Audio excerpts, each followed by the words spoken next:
Piece radio, tune to reality.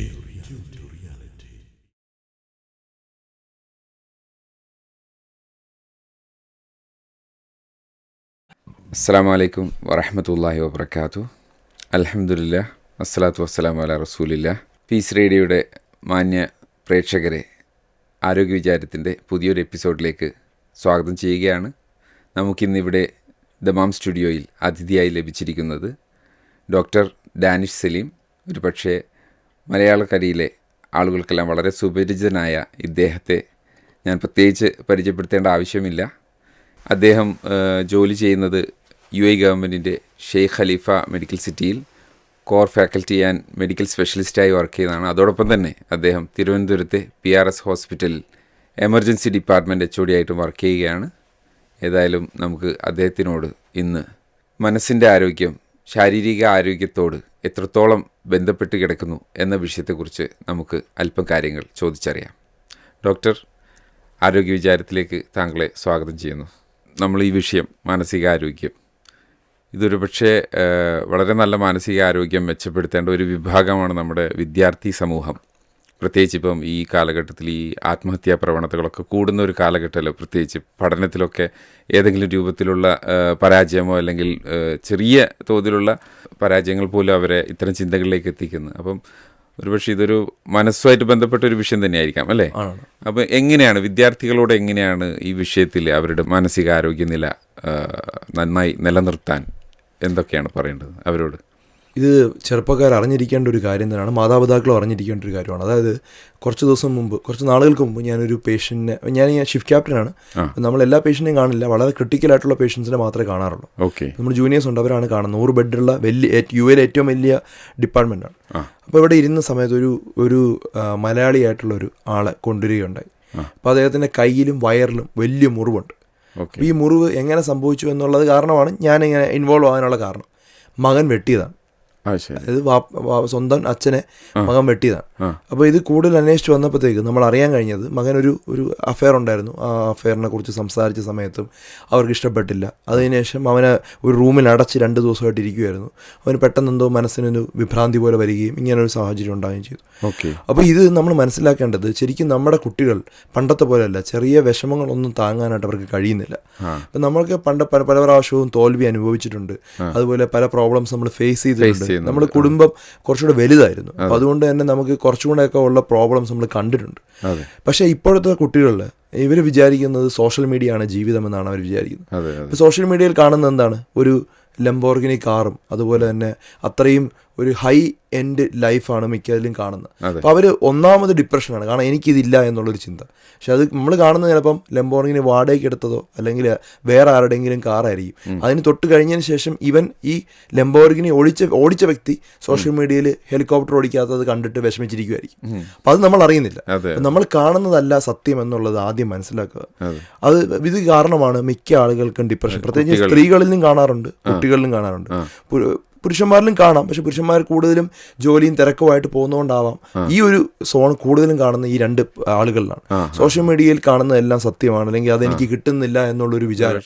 പിന്നുള്ളതെന്ന് പറഞ്ഞാൽ വിദ്യാർത്ഥികൾ, ഞാൻ പറഞ്ഞതുപോലെ പണ്ടത്തെ പോലെ കൂടുതൽ ഇൻവോൾവ്മെന്റ് ഇല്ലല്ലോ. ഇപ്പൊ പണ്ടാണെങ്കിൽ നമുക്ക് ഒരു 10 സുഹൃത്തുണ്ട്, അല്ലെങ്കിൽ 20 സുഹൃത്തുണ്ടെന്ന് പറയാം. ഞങ്ങളുടെയൊക്കെ കുട്ടിക്കാലം നാട്ടിൻപുറങ്ങളിൽ കൂട്ടുകാർ എല്ലാവരുമായിട്ട് സ്കൂൾ വിട്ട് വരുന്ന സമയങ്ങളിലൊക്കെ കളിക്കാനും മതിക്കാനും, അല്ലെങ്കിൽ കോളേജിലൊക്കെ പോകുന്ന സമയമാണെങ്കിൽ വന്ന് കൂട്ടുകാരൊക്കെ ഒന്നിച്ചിരുന്ന് സംസാരിക്കാനും ചില കളികളുണ്ടാവും. ആ കളിയിൽ നമ്മൾ തോൽക്കും. അതെ, തീർച്ചയായിട്ടും. എത്രയോ കളി അതല്ല. ഇപ്പൊ കളികളിലെല്ലാം ജയിക്കാനായിട്ട് ശ്രമിക്കുകയാണ്. ജയമാണ് അവരുടെ വേണ്ടത്. അപ്പൊ ഒരു സെറോട്ടോണിൻ, ഡോപ്പമിൻ ഒരു കിക്ക് ആ സമയത്തുണ്ടാവും. ഇവരെല്ലാത്തിലും ജയിച്ചു. ഇപ്പോൾ നമ്മുടെ അന്നത്തെ കളികൾ കുറച്ചുകൂടി ഫിസിക്കലായിട്ടുള്ള, ഇന്ന് വെർച്വൽ ആയിട്ടുള്ള ഇതിൽ മാത്രമാണ്. അതാ അപ്പം ഒരാളെ ആ ഒരു ഡോപ്പമിൻ റിലീസ് ഈ കളികളിൽ നിന്നെല്ലാം കിട്ടും. അപ്പം അതൊരു കാര്യം. ഇതിൻ്റെ ഒരു സൊല്യൂഷൻ എന്ന് പറയുന്നത് നമ്മൾ കുട്ടികളെ കൂടുതൽ ഇൻവോൾവ് ചെയ്യിക്കുക. അതായത് കൂടുതൽ നമ്മൾ നമ്മുടെ ബന്ധുക്കളുടെ വീടുകളിലോട്ട് കൊണ്ടുപോവുക, അവരുമായിട്ട് ഇൻവോൾവ് ചെയ്യിപ്പിക്കുക. തോൽവി എന്ന് പറയുന്നത് ജീവിതത്തിലെ ഒരു പാർട്ടാണ് എന്ന് മനസ്സിലാക്കിപ്പിക്കുക. അത് ഇല്ലാത്തത് കൊണ്ടാണ് ചെറിയ ഒരു പ്രശ്നങ്ങൾ ഉണ്ടാകുമ്പോൾ തന്നെ കുട്ടികളാകെ ഡൗൺ ആവുന്നതും. അതുപോലെ ഇപ്പോൾ നമ്മുടെയൊക്കെ കാലഘട്ടത്തിലും അതുപോലെ ഈ ഒരു സമയത്തൊക്കെ ഒരു പ്രേമബന്ധം എന്നൊക്കെ പറയുന്നത് തകരുന്നതും ഒക്കെ വളരെ കോമൺ ആയിട്ടുള്ളൊരു കാര്യമാണ്. അപ്പം അതുപോലും ഹാൻഡിൽ ചെയ്യാൻ പറ്റുന്നില്ല. സ്വന്തം അച്ഛനെ തന്നെ ദ്രോഹിക്കണമെന്നുള്ളൊരു മാനസികാവസ്ഥ ആ കുട്ടിയിലോട്ട് വരണമെങ്കിൽ ആ കുട്ടി അനുഭവിച്ച ഒരു പ്രശ്നം കൂടെ ആലോചിക്കണം. രണ്ട് സൈഡിൽ നിന്നും ചിന്തിക്കണം. നമ്മളെപ്പോഴും കുട്ടിയെ കുറ്റപ്പെടുത്തിയാൽ മാത്രം പോരാ. കുട്ടി അനുഭവിച്ച ആ ഒരു മാനസിക സമ്മർദ്ദവും ആ 2 ദിവസം ആ റൂമിൽ അടഞ്ഞിരുന്നു എന്നുള്ളതൊക്കെ ഒരു തെറ്റ് തന്നെയാണ്. പ്രത്യേകിച്ച് ഈ പ്രവാസ ലോകത്തൊക്കെ ആണെങ്കിൽ അതിനൊരു വലിയ ഇമ്പാക്റ്റ് തന്നെ ഉണ്ടാകും. കാരണം പുറം ലോകവുമായിട്ട് യാതൊരു ബന്ധവുമില്ല, പുറത്തെ ആളുകളുമായിട്ട് ഒരു ഇന്ററാക്ഷൻ. ഇവിടെയാണ് ആ സൈക്കോളജിസ്റ്റിന് ഇമ്പോർട്ടന്റ്. ഈ സമയത്ത് ഈ പ്രശ്നം തുടങ്ങുമ്പോൾ തന്നെ അവരൊരു സൈക്കോളജിസ്റ്റിനെ കണ്ട് ഈ ഒരു മനസ്സിന്റെ ആ ഒരു ഭാരം, നേരത്തെ പറഞ്ഞ ആ കപ്പ് കംപ്ലീറ്റ് എടുത്ത് കളയാൻ പറ്റി, അല്ലെങ്കിൽ പകുതി എങ്കിലും കളയാൻ പറ്റിയിരുന്നെങ്കിൽ ഇവിടെ ആ പ്രശ്നമില്ല. അവിടെയാണ് ഈ പ്രോബ്ലം. അത് കളയാൻ പറ്റാത്തപ്പോൾ അതിങ്ങനെ ഇരുന്ന് പെരുകി വിങ്ങിപ്പൊട്ടുക എന്ന് പറയുന്നത് അപ്പം മനസ്സിന്റെ താളം തെറ്റിപ്പോവുകയാണ്. അങ്ങനെയാണ് ആ ഒരു സംഭവം ഉണ്ടായത്. ഭയങ്കര വിഷമമായിട്ടുള്ളൊരു സംഭവമായിരുന്നു അത്. അതെ അതെ അതെ. അപ്പം പറഞ്ഞു വരുന്നത് വിദ്യാർത്ഥികളുടെ പ്രശ്നങ്ങളിൽ ഒരു വലിയ പങ്കും രക്ഷിതാക്കൾക്കാണ്, അല്ലെങ്കിൽ പാരൻസിനാണ് അതിൽ കൂടുതൽ എന്തെങ്കിലും ചെയ്യാൻ പറ്റുമെങ്കിൽ. അത് ശരിയാണ്. അവർക്ക് നമുക്ക് എന്ത് ചെയ്യാന്ന് പറഞ്ഞാൽ അവരെ കുറച്ചുകൂടെ ഇൻവോൾവ് ചെയ്യിപ്പിക്കുക.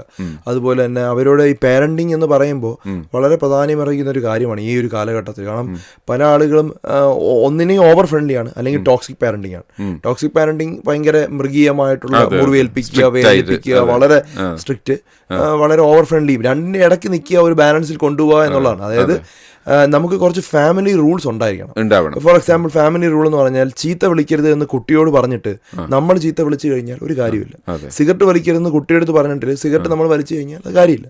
ഫ്രൂട്ട്സ് കഴിക്കണം എന്ന് പറഞ്ഞിട്ട് കഴിക്കാതിരിക്കുന്ന അച്ഛനെയും അമ്മയും കണ്ടു കഴിഞ്ഞാൽ കാര്യം. നമ്മൾ എന്താണോ അതാണ് നമ്മുടെ കുട്ടികളാവുന്നത്. അപ്പോൾ അത് വളരെ പ്രാധാന്യം അറിയിക്കുന്ന ഒരു കാര്യമാണ്. നിങ്ങളുടെ കുട്ടികൾ എങ്ങനെയാണോ അത് ആദ്യത്തെ ഒരു 10-15 വയസ്സ് വരെ നിങ്ങളെ ഫോളോ ചെയ്താണ് അവർ ജീവിക്കുന്നത്. അപ്പോൾ ആ ഒരു കാലഘട്ടത്തിൽ നമ്മുടെ ട്രാക്കിൽ നോക്കണമെങ്കിൽ നമ്മൾ ആദ്യം ആകുക, അതിനുശേഷം മാത്രം എന്നിട്ട് ഫാമിലി റൂൾസ് സെറ്റ് ചെയ്യുക.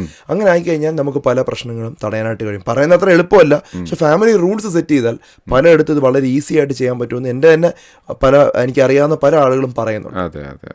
അതുപോലെ തന്നെ എനിക്ക് തോന്നുന്നു കുട്ടികൾ നമ്മോടൊപ്പം എത്തിക്കഴിഞ്ഞാൽ ഒരു പ്രത്യേക അല്ലെങ്കിൽ ഒരു നിശ്ചിത പ്രായപരിധിയിൽ എത്തിക്കഴിഞ്ഞാൽ അവരെ കുറച്ചുകൂടി ഫ്രണ്ട്ലി ആയിട്ട് അവരോട് നമ്മൾ പറഞ്ഞത്, സാധാരണ ഒരു യുവത്വം എത്തിയ ആളുകൾ അവരുടെ ശരീരത്തിൽ ഹോർമോൺ ചേഞ്ചസ് ഉണ്ട്. അപ്പോൾ ശരിക്കും അവരെ സ്വന്തമായിട്ട് അവർക്ക് ഭൂമിയിൽ ജീവിക്കാനുള്ള കഴിവ് അവർക്ക് പ്രാപ്തരായി കഴിഞ്ഞു. സത്യം പറഞ്ഞാൽ ഹോർമോൺസ് വരുമ്പോൾ തന്നെ ശരിക്കും ഒരു ജോലി ഇല്ലെങ്കിൽ പോലും അവരെങ്ങനെയെങ്കിലും ജീവിക്കാനുള്ള ഒരു പ്രാപ്തരായി. അപ്പോൾ ആ സമയത്ത് നമ്മൾ ശരിക്കും കുട്ടികളെ നമ്മളെ കൂട്ടുകാരായിട്ട് കാണണമെന്നാണ് പറയുന്നത്.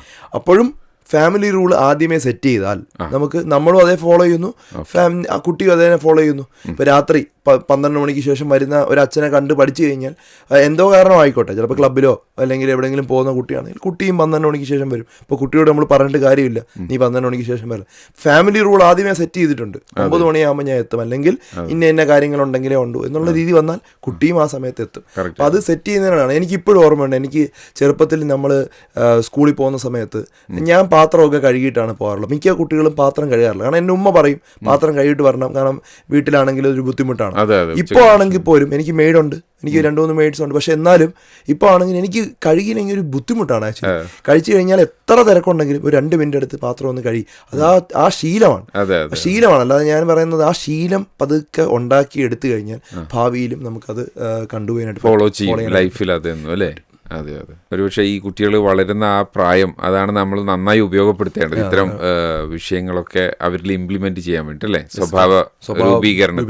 അതെ. അതുപോലെ ഡോക്ടറെ, ഇപ്പം പ്രത്യേകിച്ച് ഈ കാലഘട്ടത്തിൽ നമ്മൾ എപ്പോഴും കേൾക്കുന്ന എല്ലാ രക്ഷിതാക്കളും പാരൻസും ഭയപ്പെടുന്ന ഒരു വിഷയം, ഭയത്തോടു കൂടി മാത്രം ചിന്തിക്കുന്ന ഒരു വിഷയമാണ് ഈ ലഹരി. വല്ലാതെ കൊച്ചുകുട്ടികളെ സ്കൂളുകളിൽ പോലും അവരെ കീഴ്പ്പെടുത്തുന്നു, അവരതിനടിമകളാകുന്നു, ഒരുപാട് കേസുകൾ റിപ്പോർട്ട് ചെയ്യപ്പെടുന്നു. നമ്മൾ രക്ഷിതാക്കൾ എന്ന നിലയിൽ എങ്ങനെ തയ്യാറെടുക്കണം കുട്ടികളെ അതിൽ നിന്നും രക്ഷിക്കാൻ, അല്ലെങ്കിൽ അത്തരം ഇതിലേക്കൊന്നും പോവാതിരിക്കാൻ? നമ്മൾ ആദ്യം മനസ്സിലാക്കേണ്ടത് ഈ ഒരു ഡ്രഗ്സ് എന്ന് പറയുന്ന ബിസിനസ്സാണ് ലോകത്തെ ഏറ്റവും പ്രോഫിറ്റബിൾ ബിസിനസ്. അതുകൊണ്ടാണ് നമ്മൾ എത്രയൊക്കെ ഇത് സ്റ്റോപ്പ് ചെയ്യാൻ ശ്രമിച്ചാലും ഇത് വന്നുകൊണ്ടേയിരിക്കും. ലഹരി ഉപയോഗിച്ച് കഴിഞ്ഞാൽ ഇമ്മീഡിയറ്റ് ഹാപ്പിനെസ് ഹോർമോൺ റിലീസാവും. അതായത് ഡോപ്പമിൻ എന്നുള്ള ഹോർമോൺ, ഞാൻ നേരത്തെ പറഞ്ഞ ഹോർമോൺ റിലീസാവും. ഇപ്പോൾ സിഗരറ്റ് വലിക്കുന്ന വ്യക്തിയോ അല്ലെങ്കിൽ മദ്യം കഴിക്കുന്ന വ്യക്തിയോ അല്ലെങ്കിൽ ലഹരി കഴിക്കുന്ന വ്യക്തിയോ എന്താണ് സാധാരണ സംഭവിക്കുന്നത് എന്നുള്ളത് പറയാം. അപ്പം ഞാൻ വളരെ ലോ മൂഡാണ്, ഞാൻ വളരെ വളരെ വിഷമിച്ചിരിക്കുന്ന ഒരു അവസ്ഥയാണ്. അപ്പോൾ അങ്ങനെയുള്ള സാഹചര്യത്തിൽ പെട്ടെന്ന് എന്തെങ്കിലും ഒരു ലഹരിയോ അല്ലെങ്കിൽ എന്തെങ്കിലും ഒരു സിഗരറ്റോ വരുന്ന സമയത്ത് എൻ്റെ ബ്രെയിൻ ഒരു ഡോപ്പമിൻ റിലീസ് വരികയാണ്. ഇമ്മീഡിയറ്റ്ലി ഞാനൊരു ഹൈ ആവും. അപ്പോൾ എനിക്ക് സന്തോഷം കിട്ടി. അപ്പം നമ്മൾ വിചാരിക്കും ഈ സാധനം കൊള്ളാമല്ലോ, അപ്പം ഇത് ഞാൻ എപ്പോഴൊക്കെ ലോ ആകുമ്പോഴും ഉപയോഗിക്കാമെന്ന് വിചാരിക്കും. കുറച്ച് ദിവസം കഴിയുമ്പോഴത്തേക്ക് ഒരു 5 ദിവസം കഴിയുന്ന സമയത്ത് ലോ ആവാത്തപ്പോൾ തന്നെ നമുക്ക് ഈ ഒരു ഹൈനെസ് കിട്ടിയല്ലോ, ഒരു ഹൈ കിട്ടിയല്ലോ. അപ്പോൾ അത് കിട്ടാൻ വേണ്ടി ചിലപ്പോൾ ഉപയോഗിക്കാം, അല്ലെങ്കിൽ ചിലപ്പം ഡിപ്രഷൻ ആകുമ്പോൾ വീണ്ടും ഉപയോഗിക്കാം. അപ്പോൾ വീണ്ടും കിട്ടും ആ ഹൈ. ഇത് കൺസിസ്റ്റൻ്റ് ആയിട്ട് ഒരു മാസം അല്ലെങ്കിൽ കുറച്ച് നാൾ ഉപയോഗിക്കുന്ന സമയത്ത് നമ്മുടെ ത്രെഷോൾഡ് ലെവൽ മാറും. അതായത് നമ്മൾ നോർമൽ എന്ന് പറഞ്ഞ് ഇവിടെ ആയിരുന്നു, ഹൈ എന്ന് പറഞ്ഞ് ഇത്രയായിരുന്നു. കുറച്ച് നാൾ കഴിയുമ്പോൾ നമ്മുടെ നോർമൽ താഴോട്ടാവും. അപ്പൊ നമ്മൾ പെട്ടെന്ന് ലോ ആവും. ഈ ഒരു ഹൈനെസ് പിന്നെ ഹൈ കിട്ടത്തില്ല, പിന്നെ കിട്ടുന്ന ഈ ഒരു ലെവലിൽ നോർമൽ തൊട്ട് മോളിൽ കിട്ടും. പിന്നെ ഒരു മാസം കൂടെ യൂസ് ചെയ്ത് കഴിഞ്ഞാൽ നോർമൽ ആവണമെങ്കിൽ തന്നെ മയക്കുമരുന്ന് കഴിക്കേണ്ട അവസ്ഥയാണ്. അപ്പൊ നമ്മൾ ധാരാളം ആളുകൾ ഈ ഒരു ടെക്നിക്ക് അല്ലെങ്കിൽ ഈ ഒരു പ്രശ്നമുള്ളത് കൊണ്ടാണ് ആളുകൾ ഈ ഡ്രഗ്സ് ഒരു ബിസിനസ്സായിട്ട് കണക്കാക്കുന്നത്. അതുകൊണ്ടാണ് ധാരാളം ഡ്രഗ്സ് വിൽക്കാനായിട്ട് ശ്രമിക്കുന്നത്. കാരണം ഒരിക്കൽ ഉപയോഗിച്ച് തുടങ്ങിയാൽ ഈ കുട്ടി ഇതിന് അടിമപ്പെടും. കാരണം ഇതില്ലാതെ അവന് നോർമലായിട്ട് ജീവിക്കാൻ പറ്റില്ല. അതുകൊണ്ട് തന്നെ ധാരാളം ആളുകൾ ഇത്തരത്തിൽ ഡ്രഗ്സ് യുവത്വത്തിൽ അല്ലെങ്കിൽ കൊച്ചു കുട്ടികളെ കൊടുപ്പിക്കാനായിട്ട് ശ്രമിച്ചുകൊണ്ടിരിക്കുകയാണ്. ഞാനൊരു സ്കൂളിൽ കുറേ നാൾ മുമ്പ് ടോക്ക് കൊടുക്കാൻ പോയ സമയത്ത് ഞാനിതുപോലെ ഞാൻ ആദ്യം ബ്രേക്ക് ദി ഐസ് എന്നാണ് എൻ്റെ സാധാരണ എല്ലാ ടോക്കിലും ചെയ്യുന്നത്. അതായത് ഓഡിയൻസിലോട്ട് ഇറങ്ങി അവരുടെ കൂടെ നിന്ന് സംസാരിക്കുക എന്നുള്ളത്. അപ്പം ഞാൻ ചോദിച്ചു, ജീവിതത്തിലെ എല്ലാ കാര്യങ്ങളും ഒരിക്കലെങ്കിലും ജീവിതത്തിൽ ട്രൈ ചെയ്യേണ്ടതെന്ന് ആഗ്രഹമില്ലെന്ന് ചോദിച്ചു. അവിടെ ഇരുന്ന 95% ആളുകളും പറഞ്ഞു ട്രൈ ചെയ്യണമെന്ന് ആഗ്രഹം ഉണ്ടെന്ന് പറഞ്ഞു. അപ്പോൾ ഞാൻ പറഞ്ഞു, എന്നാൽ പിന്നെ മയക്കുമരുന്നും ട്രൈ ചെയ്യേണ്ടതെന്ന് ആഗ്രഹമില്ലേ? അപ്പോഴും അതേ സൗണ്ട് യെസ് എന്നുള്ള ഉത്തരം കിട്ടി. വളരെ ഷോക്കിംഗ് ആയിട്ടുള്ളൊരു കാര്യമാണ്. അപ്പം അത് കുട്ടികളുടെ മനസ്സിൽ ഓൾറെഡി ഒരു തീമാണ്, നമുക്ക് എല്ലാ ജീവിതത്തിലെ സന്തോഷവും കിട്ടണം. അതായത് മയക്കുമരുന്ന് പറയുന്ന ഒരു സന്തോഷമാണ്, അത് ഞാൻ എപ്പോഴെങ്കിലും അനുഭവിക്കണമെന്ന് കൊച്ചു കുട്ടികൾ 8ാം ക്ലാസ് പഠിക്കുന്ന കുട്ടികൾ വരെ 8 തൊട്ടാണ് തുടങ്ങുന്ന ആ സ്കൂള്. ആ 8 തൊട്ടുള്ള സ്കൂൾ കുട്ടികൾ അവിടെ പറഞ്ഞു. അപ്പോൾ അതിനർത്ഥം അത്രമാത്രം സോഷ്യൽ മീഡിയയും സിനിമകളും അവരെ എത്തിക്കുകയും അല്ലെങ്കിൽ ഇതുപോലുള്ള ഹാപ്പിനെസ് കുട്ടികൾ പറഞ്ഞുള്ളത് നമ്മൾ മനസ്സിലാക്കേണ്ട ഈ ഒരു കാര്യമാണ്. നമ്മൾ നോർമൽ എന്നുള്ളത് താഴോട്ട് വരികയും നമ്മൾ നോർമൽ ആകണമെങ്കിൽ കുറേ നാൾ മരുന്ന് കഴിക്കേണ്ട ഒരു സാഹചര്യത്തിലോട്ട് എത്തും. പിന്നെ മരുന്നില്ലാതെ നമുക്ക് നോർമൽ ആകാതെ പറ്റും. ഞാൻ നേരത്തെ പറഞ്ഞ ഓർമ്മയാണ്, ഒരു കപ്പിൽ നമ്മൾ ശരിക്കും കുറച്ച് മണ്ണോ അല്ലെങ്കിൽ ചെളിയോ കലർന്നു കഴിഞ്ഞാൽ നമ്മളത് കോരിക്കളഞ്ഞാൽ കുറേയൊക്കെ പോകും. അതുപോലെ തന്നെ കുറച്ച് വെള്ളം ആഡ് ചെയ്ത് കഴിഞ്ഞാൽ ഒരു കുറേ നേരം വെള്ളം ആഡ് ചെയ്ത് കഴിഞ്ഞാൽ അത് ക്ലിയർ ആവും. പക്ഷേ മയക്കുമരുന്ന് അല്ലെങ്കിൽ ലഹരി എന്ന് പറഞ്ഞാൽ ഒരു കപ്പിലോട്ട് ഒരു 10 തുള്ളി മഷി ഒഴിക്കുന്ന പോലെയാണ്. അത് ഒരു കാരണവശാലും കോരിക്കളഞ്ഞാൽ മാറില്ല, അത് ഒരിക്കലും ക്ലിയർ ആവില്ല. ക്ലിയർ ആവണമെങ്കിൽ കംപ്ലീറ്റ് എം ടി ആണ്. അതായത് പൂർണ്ണമായിട്ട് എം ടി ചെയ്താൽ മാത്രമേ ലഹരിയെ നമുക്ക് തുറത്താൻ പറ്റൂ. അതായത് ആ ഒരു ലൊക്കേഷനെ മാറ്റണം. അപ്പം ലഹരി കിട്ടിക്കൊണ്ടിരിക്കുന്ന ഇപ്പോൾ ഒരു സ്ഥലത്ത് നിന്നാണെങ്കിൽ എക്സ് എന്നുള്ള സ്ഥലത്ത് നിന്നാണ്, ആ എക്സിനെ അവനെ മാറ്റണം, ഒരു വേറൊരു സ്ഥലത്ത് കൊണ്ട് താമസിപ്പിക്കണം. നമ്മൾ അങ്ങനെ എന്തെങ്കിലും വിഷയങ്ങൾ അറിയുകയാണെങ്കിൽ പിന്നെ ഒരു ചാൻസ് കൊടുക്കരുത്. വേറൊരു സ്ഥലത്ത് കൊണ്ട് കുട്ടിയെ മാറ്റുക, വേറൊരു സാഹചര്യം കുട്ടിക്ക് ഉണ്ടാക്കി കൊടുക്കുക. ട്രിഗർ ഉണ്ടാവുന്ന ഒരു സാധനവും അടുത്തൊരു 6 മാസത്തേക്ക് കൊടുക്കാതിരിക്കുക. ഇത് വന്നു കഴിഞ്ഞാൽ ലഹരി മാറ്റാനായിട്ട് പറ്റും. അല്ലാതെ ഈ ലഹരി വളരെ പ്രയാസമാണ്. കാരണം അത്രമാത്രം വളരെ ഡീപ്പായിട്ട് സൊസൈറ്റിയിലോട്ട് ഇറങ്ങിക്കൊണ്ടിരിക്കുകയാണ് ലഹരി. ഒരിക്കലും കോംപ്രമൈസ് ചെയ്യാൻ പാടില്ലാത്തൊരു കുടുംബ ബന്ധങ്ങളുടെ പ്രോബ്ലമാണ് ആക്ച്വലി. കാരണം നമ്മളിപ്പോൾ പ്രയോറിറ്റി കൊടുക്കുന്നത് വ്യത്യാസമാണ്. അപ്പോൾ ശരിക്കും ഒരു പ്രൊഫസർ ഒരു കോളേജിൽ പഠിപ്പിച്ച ഒരു കഥ നിങ്ങളൊക്കെ കേട്ട് കാണും. ഞാനത് കുറച്ച് പേരെങ്കിലും കേൾക്കാത്തതുകൊണ്ടാണ് ആ ഒരു കഥ പറയാനായിട്ട് ശ്രമിക്കുന്നത്. ഒരു വലിയൊരു ജാർ എടുത്തതിന് ശേഷം ആ ജാറിൽ കുറച്ച് കല്ലുകളിടുകയാണ്, വലിയ ഉരുളൻ കല്ലുകളിടുകയാണ്. കുറേ നിറച്ച് കല്ലിട്ടു. അപ്പോൾ കല്ലിട്ടതിന് ശേഷം നമ്മൾ പിന്നെ അവിടെ ഇരുന്ന ആ ഒരു സ്റ്റുഡൻസിൻ്റെ അടുത്ത് ചോദിച്ചു, ഇനി ഇതിൻ്റെ അകത്ത് എന്തെങ്കിലും ഇടാൻ പറ്റുമോ എന്ന് ചോദിച്ചു. അപ്പോൾ കുട്ടികൾ പറഞ്ഞു, ഇതിനൊന്നും ഇടാൻ പറ്റില്ല, ഓൾറെഡി ഫുള്ളായി എന്ന് പറഞ്ഞു. അപ്പോൾ ഉടനെ തന്നെ ആ പ്രൊഫസർ കുറച്ച് ഉരുളൻ കല്ലുകൾ, കൊച്ചു ചെറിയ കല്ലുകൾ എടുത്ത് അതിൻ്റെ അകത്ത് ഇടുകയും അതൊന്ന് ഷേക്ക് ചെയ്യുകയും ചെയ്തു. അപ്പോൾ ആ ഒരു ചെറിയ ഗ്യാപ്പിലോട്ട് എന്ത് ചെയ്തു, ഈ കല്ലുകൾ ഇറങ്ങിപ്പോയി. അതിനുശേഷം വീണ്ടും ചോദിച്ചു, ഇതിനുശേഷവും ഇനിയും വീണ്ടും ഇതിനകത്ത് കയറാൻ സ്ഥലമുണ്ടോ എന്നുള്ള രീതി ചോദിച്ചു. അപ്പം അപ്പോഴും സ്റ്റുഡൻസ് പറഞ്ഞു, ഇതിൻ്റെ അകത്ത് ഇനി കയറാൻ സ്ഥലമില്ല എന്ന് പറഞ്ഞു. അവിടെ നിന്ന് തന്നെ അവരെന്ത് ചെയ്തു, കുറച്ച് മണ്ണെടുത്തതിന് ശേഷം അതിനിട്ടതിന് ശേഷം വീണ്ടും ഒന്ന് ഷേക്ക് ചെയ്തു. അപ്പോഴും കറക്റ്റായിട്ട് ആ ചെറിയ ഹോൾസിലോട്ട് അഡ്ജസ്റ്റ് ചെയ്യാനായിട്ട് പറ്റി. അപ്പോൾ ഇതിൽ നിന്ന് അവർ പറയുന്ന ആ ഒരു പ്രൊഫസർ അതിനകത്ത് പറഞ്ഞെന്ന് പറഞ്ഞാൽ ശരിക്കും ഈ കല്ല് എന്ന് പറയുന്നത് നമ്മുടെ ഫാമിലിയും ഹെൽത്തുമാണ്. ഈ 2 കാര്യം മാത്രമേ ആ കല്ല് ആവാവൂ. അതായത് ഞാൻ തിരിച്ചു പറയാം, മണ്ണിട്ടതിന് ശേഷം നമ്മൾ കല്ലിടാൻ ശ്രമിച്ചു കഴിഞ്ഞാൽ അവിടെ ചെറിയ കല്ല് പോലും ഇടാൻ പറ്റില്ല. പോട്ടെ, വലിയ കല്ല് പോലും ഇടാൻ പറ്റില്ല. ഇനി ഈ ചെറിയ കല്ല് എന്ന് ഉദ്ദേശിക്കുന്നത് നമ്മുടെ ജോലി, അതുപോലെ നമ്മുടെ വീട്, കാറ്, അങ്ങനെയുള്ള നമ്മുടെ അടുത്ത് വളരെ ബന്ധപ്പെട്ട് കിടക്കുന്ന നമ്മുടെ സന്തോഷം ഡിപ്പെൻഡ് ചെയ്യുന്ന കാര്യമാണ്. അതാണ് നമ്മുടെ ചെറിയ കല്ലെന്ന് പറയുന്നത്. ഇനി ഈ മണ്ണ് എന്ന് പറയുന്നത് ആയിരിക്കണം നിങ്ങളുടെ സോഷ്യൽ മീഡിയ, ഒരു എന്റർടൈൻമെന്റ് പോവുക എന്നൊക്കെ ഉള്ളത് നിങ്ങളുടെ എന്തായിരിക്കണം, മണ്ണായിരിക്കണം. അപ്പൊ മണ്ണ് ഫുൾ ഇട്ട് കഴിഞ്ഞ് കഴിഞ്ഞാൽ ഒരിക്കലും നമ്മുടെ ഫാമിലിക്ക് അവിടെ ഇമ്പോർട്ടൻസ് ഇല്ല, നമ്മുടെ ഹെൽത്തിന് ഇമ്പോർട്ടൻസ് ഇല്ല. ഞാൻ വീണ്ടും പറയാം, അബുദാബിയിൽ ഒരു പ്രോഗ്രാം നടക്കുകയുണ്ടായി. ഇതുപോലെ ഒത്തിരി എൻ്റെ ലീവ് ബ്ലോക്ക് ചെയ്തതിന് ശേഷമാണ് അന്ന് പ്രോഗ്രാം നടത്തിയത്. അന്ന് ഹെൽത്ത് ടോക്ക് മാത്രമേ അന്ന് ടോക്ക് ഉണ്ടായിരുന്നുള്ളൂ. അന്ന് വന്നത് 150 പേരാണ് അന്ന് ആ പ്രോഗ്രാമിന് അറ്റൻഡ് ചെയ്തത്. അപ്പം ഞാൻ പറഞ്ഞു, നിങ്ങൾ വേറൊരു രീതിയിൽ ഈ പ്രോഗ്രാം അറേഞ്ച് ചെയ്യാൻ പറഞ്ഞു. അപ്പം എൻ്റെ ഒരു പ്രോഗ്രാം വെച്ചതിന് ശേഷം അതിനുശേഷം ഒരു പരിപാടി, ഒരു സോങ് എൻ്റർടൈൻമെൻ്റ് ഒരു പരിപാടിയും കൂടെ അതിനോട് മിക്സ് ചെയ്തു. അന്ന് വന്നത് 1000-ൽ കൂടുതൽ ആൾക്കാർ. അപ്പം നമ്മൾ മനസ്സിലാക്കേണ്ടത്, ഞാൻ ടോക്ക് കേൾക്കണമെന്നുള്ളതല്ല പറയാം, മനസ്സിലായി, നമ്മൾ പ്രാധാന്യം കൊടുക്കുന്നത് നമ്മൾ എൻ്റർടൈൻമെൻറ്റിനാണ് കൂടുതൽ പ്രാധാന്യം കൊടുക്കുന്നതുകൊണ്ട് കുഴപ്പമില്ല. പക്ഷേ അത് നമ്മൾ ആദ്യം പ്രാധാന്യം കൊടുക്കേണ്ടത് ഫസ്റ്റ് ഫാമിലി, രണ്ടാമത് ഹെൽത്ത്.